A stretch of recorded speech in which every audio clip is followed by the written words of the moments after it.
We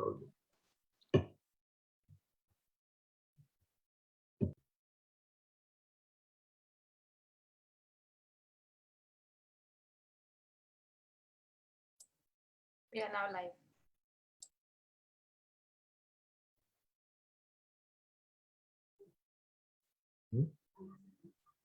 Okay.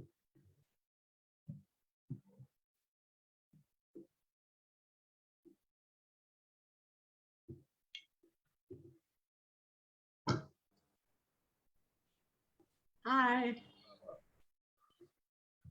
Nothing Hello. real, but Good evening. nothing matters but love for God. God is the only reality. All else that seems real is illusory. God and I are one. Meher Baba. Avatar Meher Baba ki jai. Thanks to beloved Baba and Jai Baba to all of you. And also happy Dhanteras to all of us. Now, dhan may mean different things to different people, but I think for us it should be Meher Baba as the greatest dhan of all the dhans. Some people consider monetary wealth, some people consider health, some people consider mental health, emotional health, but Baba is the greatest of all the dhans. I would put it that way. Anyway, we are reading the chapter called Bathing One's Being. It is from the book More Conversations with the Awakener, page number 38. Now, before we start, Soumya may have to excuse herself to take some stuff. If there's a doorbell, then she may have to run, and I'll take care of the reading as well. Go ahead. One day, I was taking a leisurely shower, feeling greatly refreshed, as I always do when I bathe.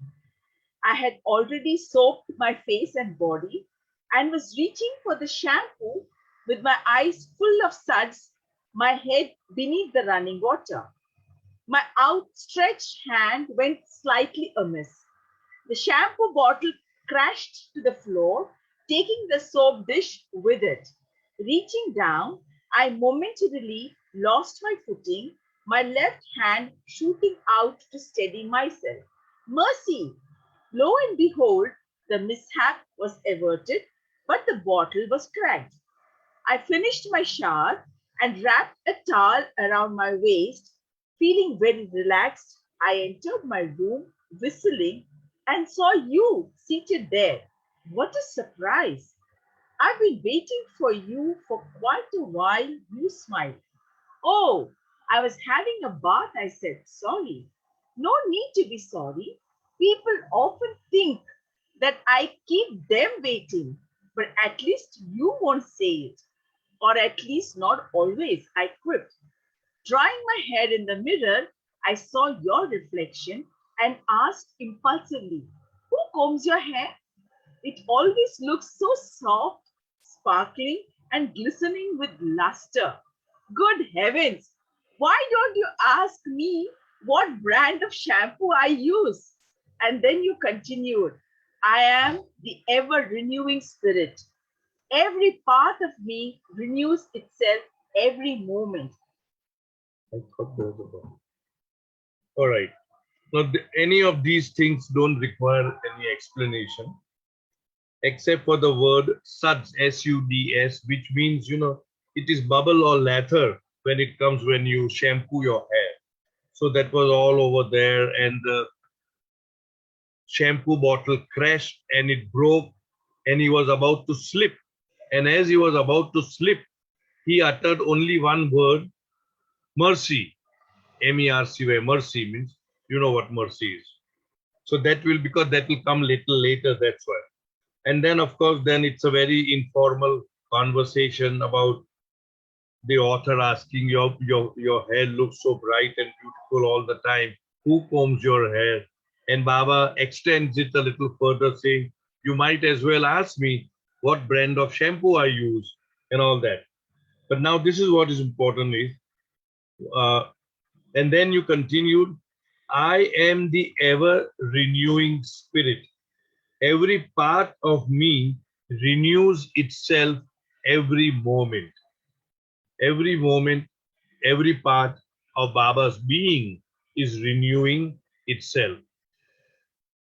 I remember now talking about this. I remember an instance where Baba had gone abroad. I don't recollect what year. And there was a painter who could paint Baba. And Baba somehow gave the permission to paint him. And the painter was not successful in painting Baba. He was a very renowned painter. And the reason that he gave was that Baba, as I look at your features, they are constantly changing. Now, of course, we don't feel it that way, but he was an ace painter, and he said, the moment I feel that this is how your nose is, or this is how your lips are, or your eyebrows are, they keep on constantly changing. Now, that was his experience. I did not anticipate such a mischievous answer, playfully blending your wit and wisdom. The beauty of Baba is that obviously he is all wise, so wisdom is always there, but he is very witty also. He has to put in a bit of wit or humor in whatever statement that he makes. That even during his physical ministry, he loved wit, he loved to joke, he loved to poke fun, he loved to create some kind of a hulchal, as we say. When things are going very smoothly, he would create something or the other whereby there is some kind of momentum that way. Looking at your countenance, which means appearance, I realized the truth of your statement that you are the ever renewing spirit, and every moment, every cell in your being is constantly being altered or changed, renewed rather. You look so sweetly resplendent. Resplendent would be something which is very pleasant to the eye, so beautiful that you don't want to take your gaze away from him, just want to look at him and gaze at him all the time.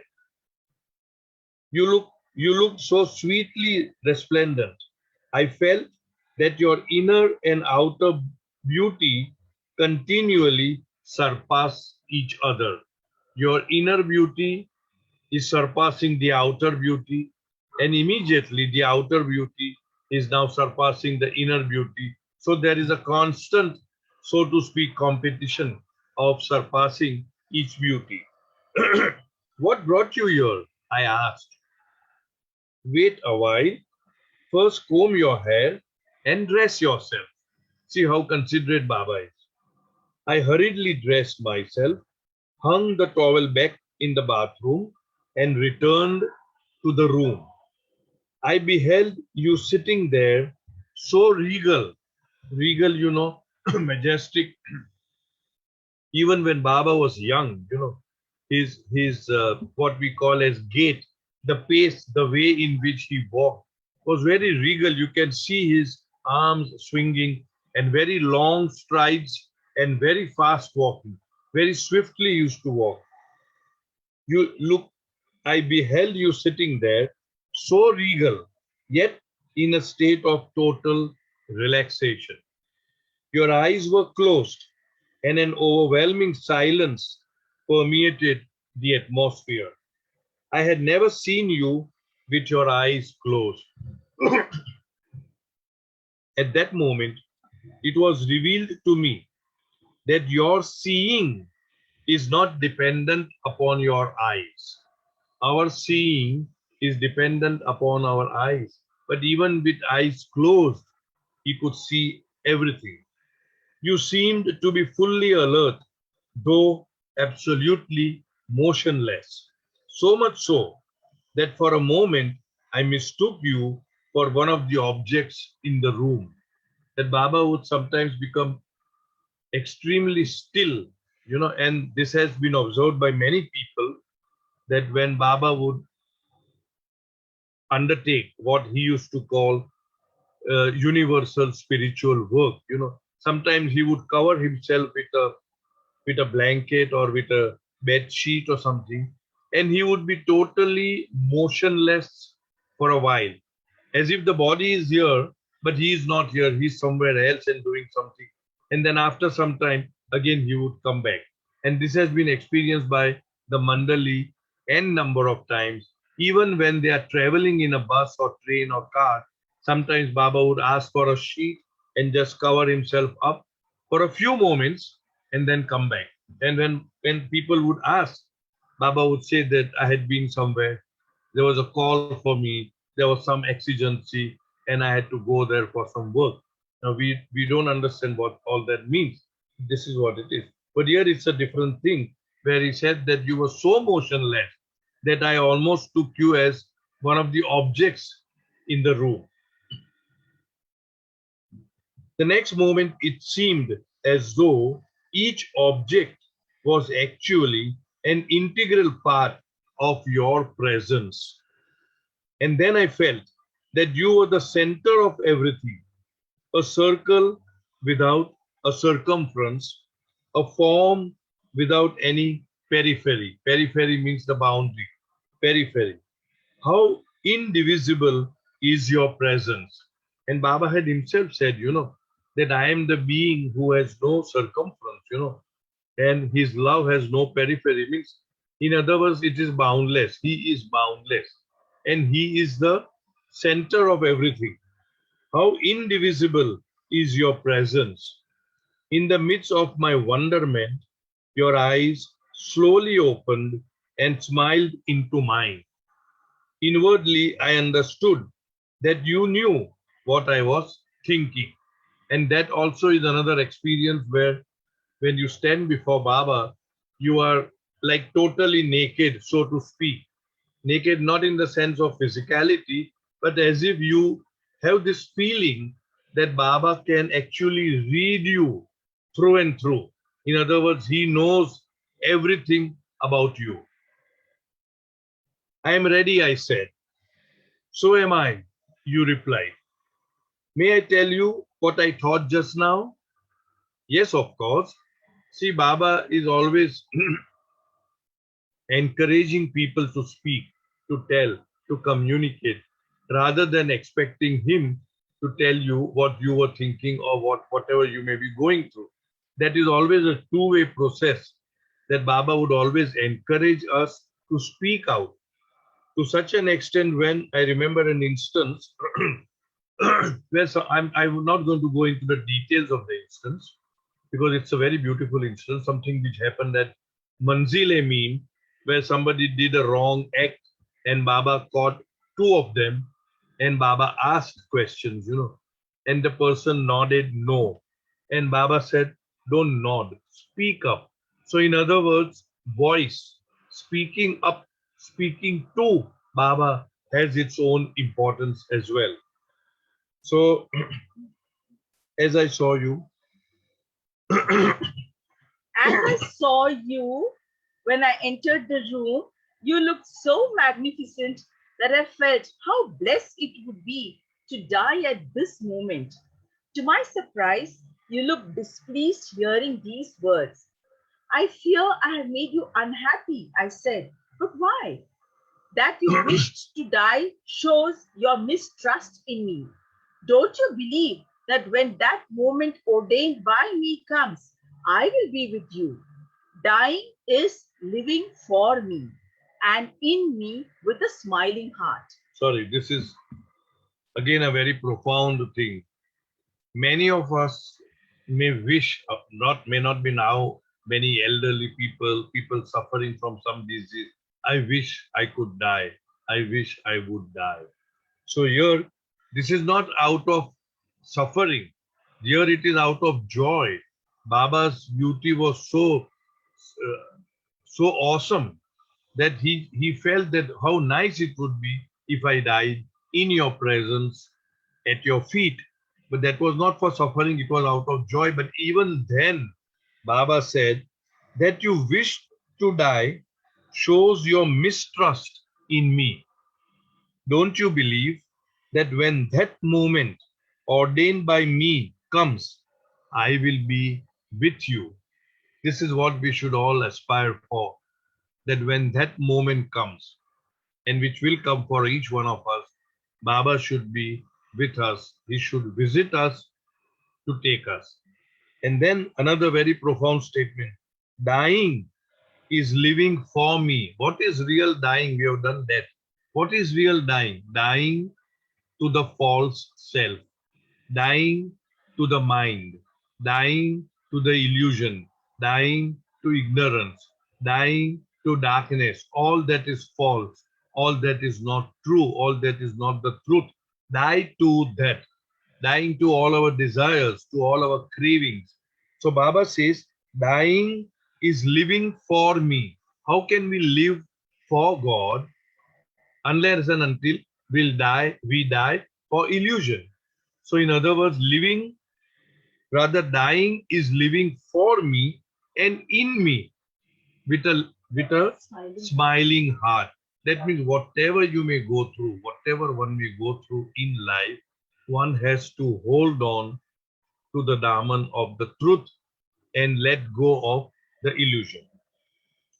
I felt ashamed of myself and pleaded, "Don't be serious. I only expressed a feeling.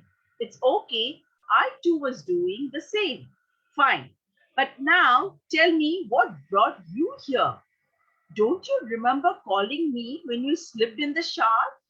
The bottle was broken, but you escaped injury. I came when you called me and I waited for you here."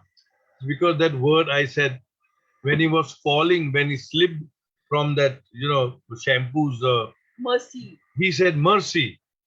The moment he said mercy, Baba said, I heard your call and that's why I am here.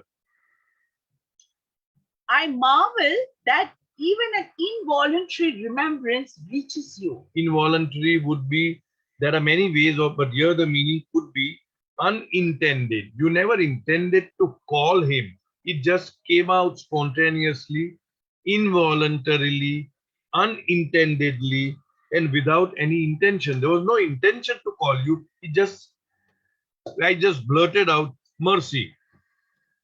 But I am conscious even of your involuntary movements about which you are unconscious. By the way, do you know what real bathing means? Sorry. Again, sorry. Every now and then. Baba says, I am aware of your involuntary moments. From this, we so many times, Movements. moments. So many times, we are not thinking about him. And all of a sudden, we are going through something and we feel, oh my God, just got saved by somebody, something. That means even though we were unconscious of something wrong happening to us, Baba was conscious of our unconsciousness of what is going to happen and he saved us. I'm sure many of us would have experienced that. You are not you are not consciously, voluntarily thinking about Baba or even thinking about something that is going to happen in split second. Anything. It could be just a car just, swished by and you feel, oh my God, had I not seen it at the end moment, something would have happened. In other words, Baba is aware at all the times about all the things because he is awareness personified. He is consciousness personified. Even though we may be unconscious of a certain thing, he is aware and he will always come to our rescue. Go ahead. You can read the word, But I am conscious even of your involuntary movements about which you are unconscious. By the way, do you know what real bathing means? What's that? Real bathing means washing mind and heart through feeling my presence more and more intimately. Real bathing needs no soap or water. Soap only washes the body, which soon becomes soiled again. Even a steam bath, which penetrates your deepest pores, leaves you susceptible to the pleasures of the senses. Cleansing the skin alone can only lead you to skin deep love. Real bathing cleanses the heart and takes you closer to your real state of being. So here again the emphasis is on remembrance. So what is real bathing? That you bathe your mind and your heart. And how do you bathe it? You bathe it with the remembrance and the presence of beloved Baba. And when you do that, then Baba said, then that is real bathing and not just scrubbing your skin or going into what is known as there's a steam bath or whatever. That is not real bathing. That will only go up to the steam, and that may in fact encourage you. Baba uses the word to the pleasure of the senses. If you are only focusing on the external bath of the skin or the pores, then it may even encourage you to the pleasures of the senses. Whereas the real bath of His presence, of remembering Him, cleans our heart and the mind. You mean that the act of bathing is more than just an activity in an enclosure, that it is an ongoing process of clearing away the mental darkness that covers the spark of life? Yes, you responded. People like to feel smart and lively, as they often do after a bath or after some sort of refreshing exercise. This feeling is like a renewal of the individual's resources. But then, how are those resources put to use? Most often by seeking repetitions of sense pleasures with small or great variations. Most people's idea of bathing is purely external and shallow. The quest for repetitions of trivial experiences spreads out and out, but never penetrates to a deeper level. Real bathing breaks through the inertia of these superficial fixations and takes you to a deeper level. It has a creative effect on your relationship with me, the living spirit. What Baba is trying to convey is that when you are only focused on external bathing, you do feel invigorated, you do feel fresh, you do feel a source of energy, but then you spend your energy on the pleasure of the senses. And all the time you are focused on out, external, and it does not help you to go within. Whereas real bathing, which is Baba's remembrance, Baba's presence, experiencing His presence, actually reverses the flow of, instead of going out seeking sense pleasures, you go within and reach your real destination. That's what the paragraph talks about. Listening to you, I slipped into a state of absorption, and you graciously allowed me some moments of quietude. Sensing that my heart was full, you then concluded, my remembrance is the antidote for all the shadows of sorrow that cloud your life. It will transform them into positive energies.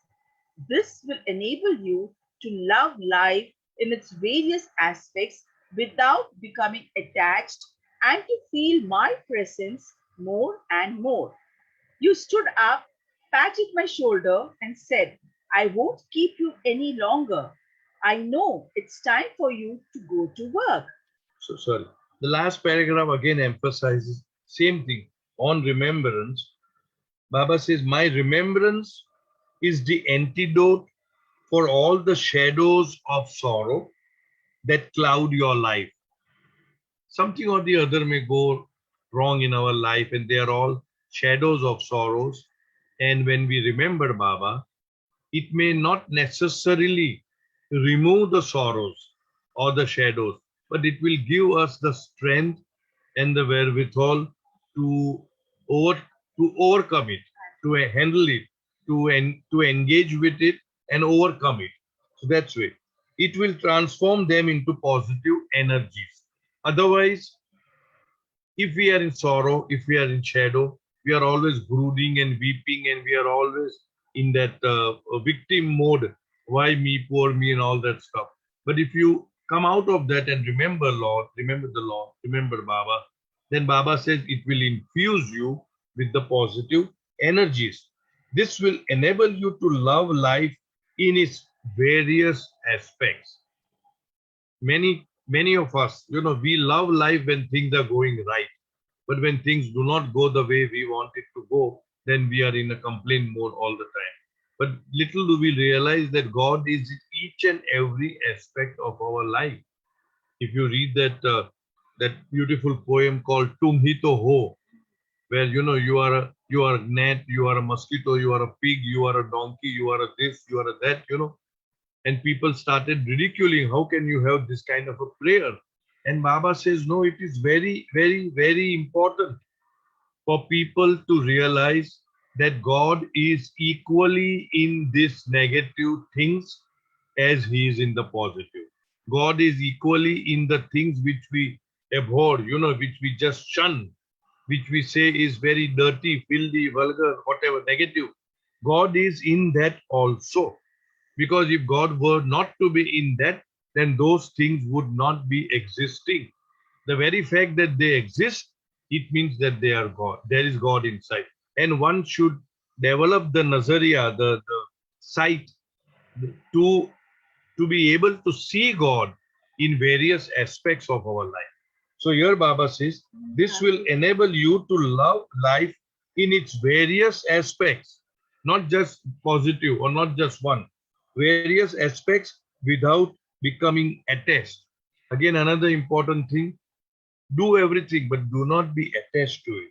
And to feel my presence more and more. So his remembrance will give all this bounty to us. Yes, Rakesh. Go ahead. Jai Baba, Jai Baba. So, two questions. One is from the previous one.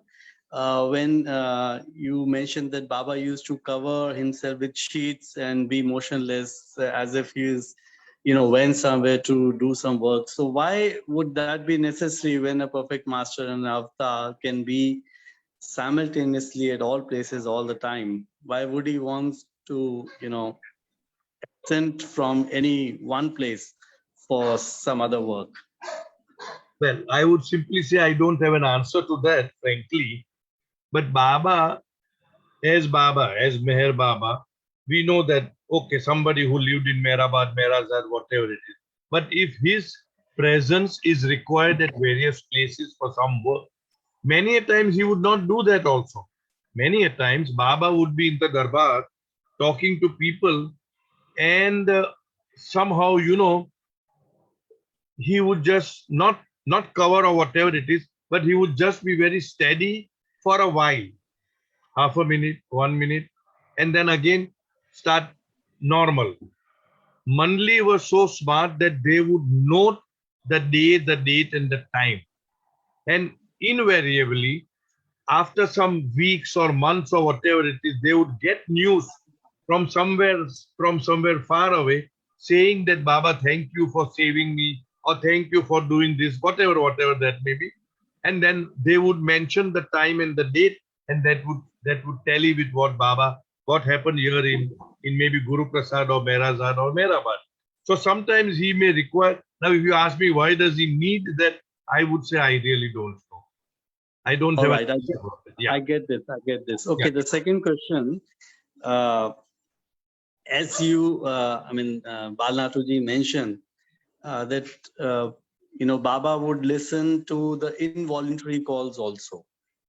So, but previously we have listened to this, that most of the things are governed under the law of compassion karma, so that things go on automatically, and for every little thing, the avatar or the perfect masters or the people in the spiritual hierarchy, they're not bothered for this.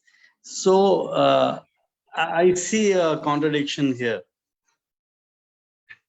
If you look it could actually I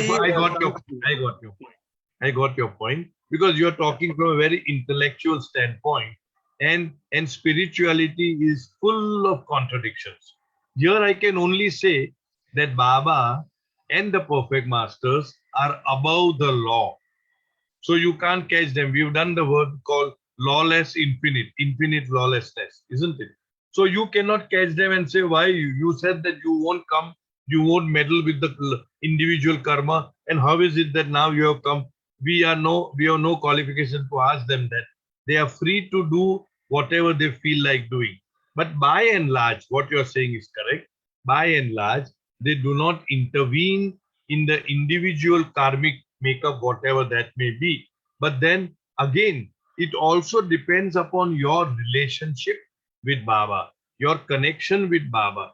And because of that connection, there are very many possibilities where Baba can overrule certain laws for specific individuals for a certain reason of his own. We cannot ask him, why did you do this, Baba? You got what I'm saying? But I agree with you that there are contradictions and they are aplenty. They are aplenty. It's like somebody says that for him, they feel that everything, each and everything that is happening is according to his will in real time, not as if it was something preordained. So Yeah. yes, they can feel that, okay, it is he who's, getting the whole thing done for them. So Right. it's actually one-to-one. It's more of Yeah. one-to-one relationship that you have. Yeah. Okay. Yeah. All right. Thank you. See, because they are above law, they are above the law, they are above the rules. They can do anything. And Baba had said, that, for example, that everybody in creation is like my body, But now, even though I have a body, my love for my hair, let's say, may not be as great as my love for my own eyes. You see, so each one has a certain place in Baba's body. You see, and if we come now, eyes does not mean that only one person, maybe a few million people will be his eyes. We do not know. So it is totally his jurisdiction, his way of functioning. He may come, he may not come. There may come a time when we are shouting at the top of our voice, but he may say, no, let that fellow go through whatever he is going through, because that is good for him. He may do it that way. So there is no law, there is no rule, there is no mathematics, in short, in Baba's life. Yes, Ram. Ajay Baba. So Jai Baba. there was an interesting question he raised. Yes. So I do remember reading this long time ago. Lord Krishna's charioteer was Uddhav. So he asks him, who's a friend? He says, friend is the one who's there when you need him. Then he immediately he says, I got you. How come you were not there when Dharmaraja was playing his the dice game? So the Lord tells him, hey, you know what? He didn't ask for me, but he said, you just said, you will be there. He said, who told you I was not there? I was not there, but I didn't help him. So then I was he says, waiting okay. just at the door. I was just waiting at the door for the call, to come. And same thing at the same time, then same thing happened with Draupadi, the Vastaran, right? Yeah. While she was going through all this, he says, why weren't you there? Why did you have to do only when they were disrobing her? He says, look, she didn't even call me. She was fighting her own thing. So eventually when she called me with her heart, I was there. And he tells him, by the way, I go even Lord has to follow the dharma and karma. So that's what he tells him. Yeah. But see, the point, I agree with you, the Lord also has to follow the dharma and karma. But the Lord is also beyond and above the dharma and karma. So there are times when he does not follow that and he does whatever. Means in short, he has got that discretionary power to do whatever he feels like. Yeah. Right. I mean, if sanskaras demand that you be there, we can't pin him. We cannot pin him. In short, yeah. Absolutely. So I forgot the first one. Also had a question about the first one. So his first question, right? So I forgot what it is. Anyway, so it happens with old age. It happens. It happens to me very often. Involuntarily he calls. Rakesh, give your question to Ram. The perfect masters don't need, they can be simultaneously at all places. It- all the Right, time. right. Yeah, that's right. The God has no, is dimensionless and is timeless. He can be there at any time. yeah. But when he covers, he's just showing the human side of it. So he's not going to. So I mean, you don't know what kind of reactions he's going to have physically being here, and at a different place when he's trying to help somebody else. So he's just showing you human side. Okay, he's covering it, doing whatever he has to do. Even sometimes the disguise. So Yes. many times Lord Krishna disguised himself, to help Pandavas. Yeah. Even our in Baba's life, Prakashwati's story we all know, but we won't go into that story Yeah. where he disguised himself. Yeah. There's And a- yeah. and I can totally agree with the painter who said every time I used to look, Baba looked different. Yeah. Every time I saw Baba, I was really appalled to find Baba was not that tall. But every time I saw him, I thought he was very tall. Yeah, it happens. He was gigantic. Constantly changing, renewing himself. Fine. Yeah. Thanks, Rao. Sure. Okay, bye. Yeah. Thank you, dear. Go ahead. May I ask you just one question? Not now. And you strode off as lightly and gracefully as though you had wings. I would have run after you, but something glued me to my seat. The intensity of your visit, the sheer luminosity of your presence had pierced the veils of my illusory self. It took me a long time to orient myself to the so-called present. Your wish was that I attend to my work, and you were helping me not to displease you. Silently, I implored, let your name flow through all my veins and flush away my selfish desires and thoughts, leading me to bathe in your presence. And a shower of your tender, lively radiance drenched my being. An instant reassurance. Amazing. So that is the bathing once being.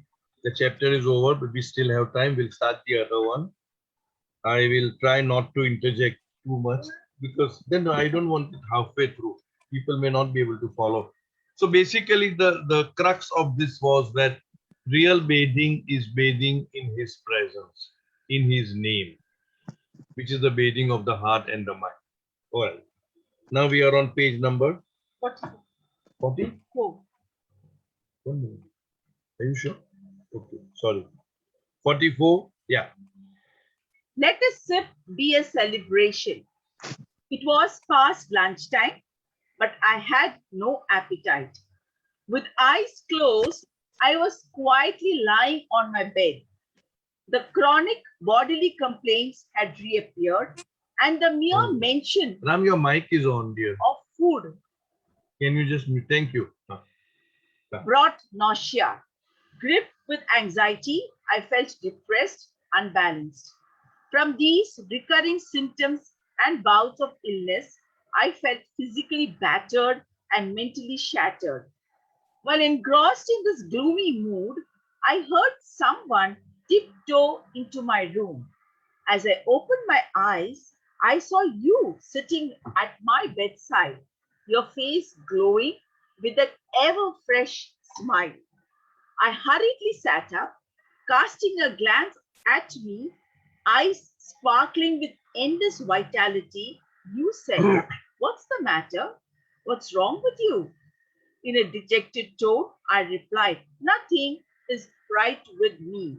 "How do I look?" "Well, your eyes look strained and your cheeks pale," you remarked. "Don't they tell you how I am?" I responded. "Physically, yes. Chronic physical complaints often result in chronic deviation from the real center of life. So I was asking you, how are your spirits?" No, just Frighteningly sorry. low. Frighteningly low. Here again, I'll just, whatever Baba says, apart from the fact that he was feeling very sad, sick, and all that. Baba comes and asks, how are you? What Baba says is, physically, yes, means physically you are unwell, but chronic physical complaints often result in chronic deviation from the real center of life. That means chronic complaints, chronic issues, chronic problems can take you away from the real center of life. So when I asked you, how are you feeling? I was referring to your spirit and not the physical being.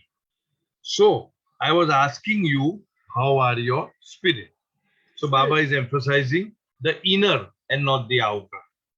Frighteningly low, I exploded. Why should you feel so?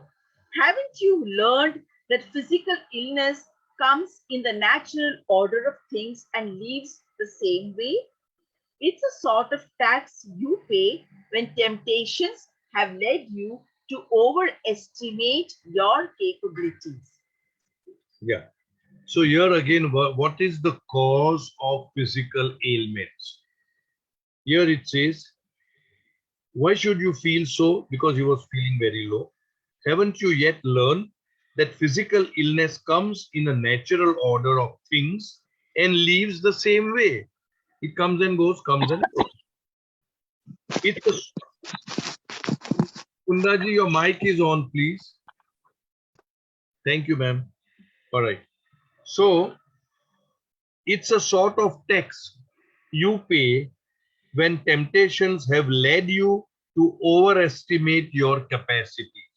Now, this requires a little explanation in the sense, whenever, earlier on we had done it, words to the effect that whenever we transgress or we go beyond what is the line of demarcation for good health, whether it is healthy practices, eating, sleeping, exercising, whatever it is, of sense pleasures, whatever that may be. So when you go out of the limits, that means you are overestimating your capacity to do whatever physically I'm talking about. That is when the physical sickness comes in. That is what Baba says. I'll repeat this. It's a sort of tax you pay when temptations have led you to overestimate your capabilities. So, this is a sort of punishment for me. I commented dryly. Riley would mean bitterly. No, don't take it that way. That would be disrespectful to the flow of life. It's a challenge to strengthen your relationship with me. It's an opportunity, a time to regain greater poise and serenity. It can help you relax and detach yourself from the body and will initiate you in the life of spirit. So here what Baba is trying to say is that whenever we are going through any physical ailments, discomforts, pains and aches and all that, it is an opportunity for us to detach from the body and be attached to the spirit. This is an opportunity for our growth. It is an opportunity to remember Baba and bring his presence in our life more deeply than what we would do otherwise superficially. So it is, don't take it as a punishment, because then it's a kind of a disrespectful to the flow of life. It is a, take it as a challenge, take it as an opportunity to detach from the body and to be attached to the, strengthen the relationship with the spirit. A bit startled, I said, then should I discontinue with my medical treatment? But even as I had said this, I knew the stupidity of my question. However, without condemning or deriding me, you explained, don't be silly. Play your part well, and that shall calm you down and also satisfy your mind. Your practical efforts to get over your sufferings will mellow you and help you to be sympathetic towards others. This process will reveal to you some precious aspects of human life. Suffering comes not to suffocate, but to put you in touch with deeper aspects of life. Very beautiful sentence. Suffering comes not to suffocate, but to put you in touch with deeper aspects of life. So we can, in any given moment, we can be bound all the more, or we can use that as a platform for emancipating us, for freeing us from the bondage. All depends upon what choices we make in the present moment, whenever we are going through whatever we are going through. You paused thoughtfully and then added, strive to feel that you are much stronger in spirit than what you take yourself to be. Be sure, and you are much weaker in flesh than what you think you are aware. You are. Beware. That means, in fact, you are much weaker in flesh than you think what you think yourself to be strong. So beware. And conversely, think that you are much stronger in spirit. That means it is, we always say mind over matter. So think that you are much stronger in spirit, and that will pave the way out of the suffering. I am intrigued. How am I to judge the limits of spirit and those of my flesh? I asked. Through constant awareness of your life itself. You replied, with the passage of time, this attitude of witnessing with detachment shall gradually take away the fear of the unknown and of death. So here again, two important aspects Baba is emphasizing. One is to be constantly aware of what you are going through in life, awareness of life, but awareness with the spirit of a witnessing being. Not that you take upon yourself, you witness what is going around in your life. That is one thing. Here Baba says, and you be detached with everything. I'll repeat this. Through constant awareness of life itself. You replied, with the passage of time, this attitude of witnessing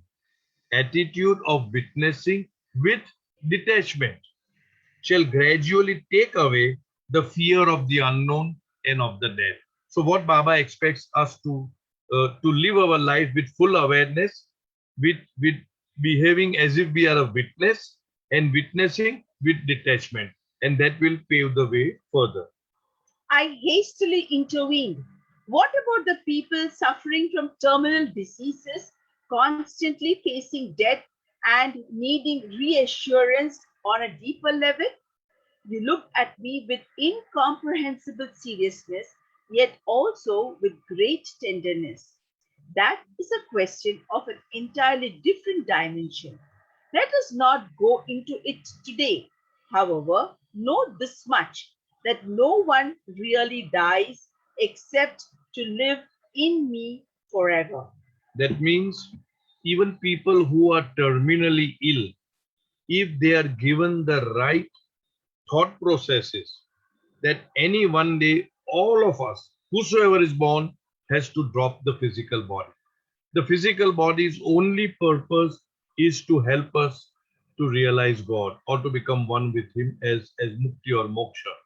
So in fact, those who are terminally ill, I would look at it this way, are better off because they know they are going to die in 24 hours, 48 hours, 1 week, 1 month, 3 months.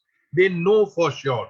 Not that others are not going to die, but at least they have got the opportunity of tying loose ends, of forgetting about all the illusory aspects of life, of your shares and your SIPs and mutual funds and whatever it is, and just focus on the truth, on the reality that is within. So in fact, they are much benefited. But Baba says that's a different dimension. And then Baba says that the fact of the matter is that no one really dies except those who live in me. In other words, real death is living in Baba. And that can only come if we are so constantly remembering Baba that on our last breath, we are able to remember Him, speak out His name, or remember Him wholeheartedly in our hearts. And Baba's promise is that no further births and death, You come to me. That's what Baba says. You merge in him. So here Baba says that, however, know this much, that no one really dies except to live in me forever. That means except those who have really died, they live in me forever. So we have to focus on real death. Our whole purpose of this physical body is to really die so that we live in Baba eternally, forever. You concluded, whether healthy or unhealthy, most people suffer from two common diseases. Which are these? I asked impatiently. Worry and fear. Baba calls them diseases, worry and fear, because they are the source, they are the cause of all the diseases.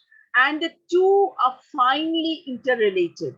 Worry is fears encapsulated, and fear is worries activated. Encapsulated means, in a sense, epitomize. Here I have written to enclose the object. You encapsulate, you cover it, gherav it. Yeah. Go ahead. I broke in. I am greatly affected by both of them. Both of them, worry and fear. I do not know how to get out of their grip. Calmly, you continue. You bring into existence whatever you seriously dwell on. At every moment, you have a free choice. So why entertain and project negative values? The more you desire the limited and limiting objects for the gratification of the flesh, the more you get away from the boundless, blissful life of spirit. I would like to read this again. A very profound sentence. You bring into existence whatever you seriously dwell on. If we are constantly dwelling on poverty, sickness, suffering, whatever, we will only create that in our life. Conversely, if you are thinking about happiness, joy, peace, tranquility, whatever, health, good health, then that will come. At every moment, you have a free choice. So why entertain and project negative values? The more you desire the limited and limiting objects for the gratification of the flesh and the more you get away from the boundless, blissful life of the spirit. In other words, Baba expects us to withdraw from the gratification of the flesh and focus our attention on the boundless, blissful life of spirit. What you were asking of me was not easy, but your words made me feel that you regarded my illness as your own. Your intimate support filled my heart with courage. This made me bold enough to ask you, but how do I get in touch with the life which you want me to live? You smiled and said, simple. Begin knocking on the door of my spaceless mansion. Begin knocking at the door of my spaceless mansion. In other words, constantly knock at him, constantly repeat his name, constantly seek his presence in our life. Yeah. What? I exclaimed. That seems far, far away. No, it's very close, closer than your own breath, and yet farther away than the sky overhead, I said, and together we laughed. You continued, well, the distance is that which you create between your own doubts and your deep trust in my unconditional presence. The distance is what you create between your own doubts and your deep trust in my unconditional presence. Baba's unconditional presence is always there. The moment we doubt, it becomes very distant, can't reach it. The moment we have implicit trust, it is there. It is prakat, it is manifest here and now. As we were conversing, the clock struck 1. Pointing to it, you said, aren't you hungry? Not really. Today I'm going to take only a little broth. Then, Broth means a soup, yeah. then why delay? Bring the kettle here. I stood up, but touched by your love, my eyes brimmed with tears of joy, and I said, instead of taking broth from your hand, in fact, I wish to stay with you where time stands still. This shall free me for all time from physical maladies and mental depressions. Heavenly light shone in your eyes. You're always there with me, yet on your own you swerve and then you complain of being pushed away. Now be quick and get abroad. This is again when the things are going very right, we may praise the Lord. But when things do not go right, we assume that he has left us, and actually it is not he who is leaving us, it is we who is leaving him and saying, okay, now let me be on my own. So here he says, you are always there with me, yet on your own you swerve. Swerve means to go astray or to wander. You swerve and then you complain of being pushed away. You are complaining to me that I am pushing you away, but actually it is you who is swerving, who is straying, who is wandering, who is leaving me and going your own way. So then Baba says, now be quick and get your broth. Be quick. He wanted to pour it for the author from the kettle. I went to the kitchen, brought the kettle, and placed it with the cup on a little stool. You filled the cup, looked at me from head to foot, and sweetly said, in my remembrance, sip slowly the broth with joy in your heart and ease of mind, and my vital presence shall keep company with you. Give up despondency and don't worry. Again, here I'm reminded of a episode where it was narrated to me by a lady Baba lover. She was suffering from something, and she went to Mera, and Mera gave her a pendant, a small Baba pendant, and said that whenever you drink water, you dip that pendant in the glass of water, think about Baba, call Baba presence, and then drink that water. In a sense, to charge that water with Baba's presence or with positivity, whatever that may be.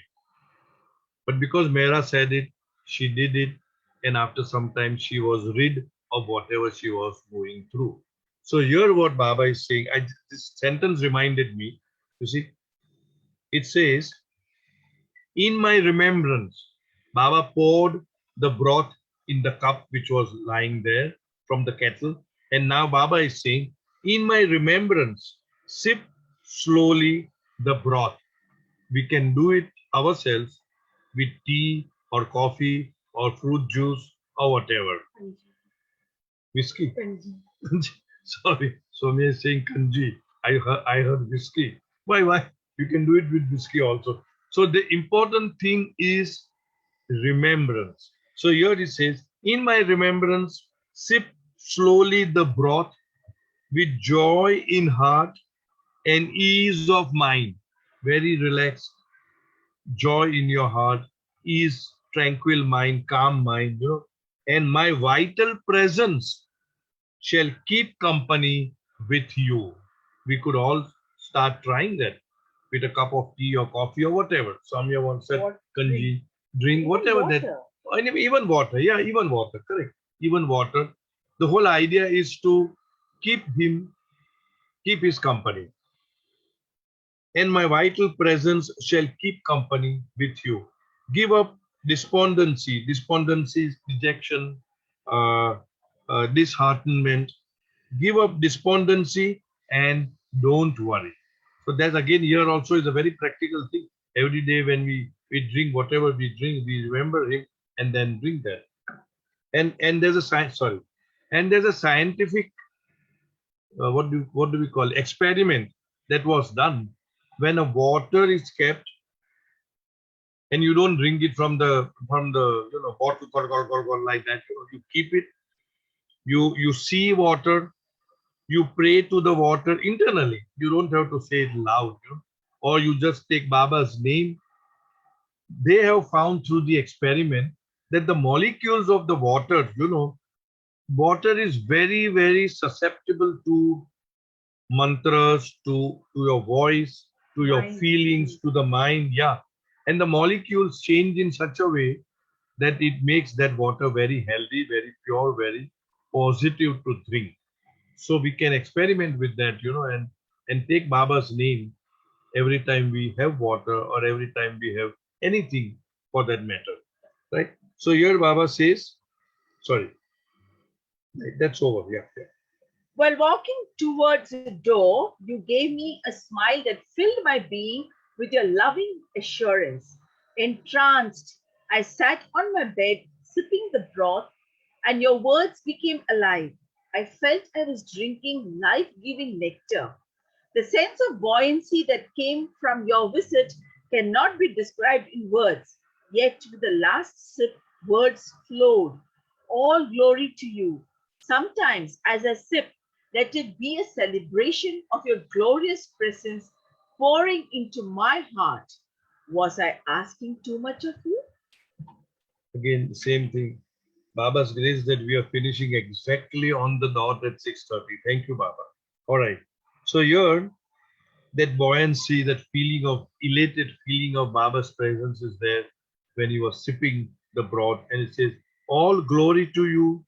Sometimes, as I sip, let it be a celebration of your glorious presence pouring into my heart." We can practice that as well. Anytime we eat anything, anytime we drink anything, sip anything, let it be as if it's Baba's glorious presence is entering our being and cleaning us inside out. Was I asking too much of you? That's where the chapter ends. Thank you, Baba. Anything to ask? Anything to share? Say. What we are seeing in all these chapters is the same thread of the author manifesting, exhibiting all kinds of shortcomings, weaknesses, attachments, cravings, desires that we all have. He is actually representing us to the awakener, to Baba. And Baba is giving us such simple, lucid, doable solutions which circles around remembrance and his presence in us, within us, around us all the time. Anything to ask? Anything to share? Oh, happy Deepavali to all of you. Happy Diwali to all of you. Let us pray to Baba. Happy Diwali. Jai Mer Baba. Jai Mer Baba. Diwali is represented by light. Of course, nowadays it is more of noise than light, but the light is the main thing. And let there be light in our life, light of knowledge, light of love, light of acceptance of Baba, light of life of our surrenderance to him completely. Amin. Thank you, Baba. Avatar Meher Baba. Baba ki jai. Thank you, Baba. Thank you. Thank you. Jai Mer Jai Baba. Happy Diwali, everyone. Happy Diwali. Happy Diwali, everybody. Diwali.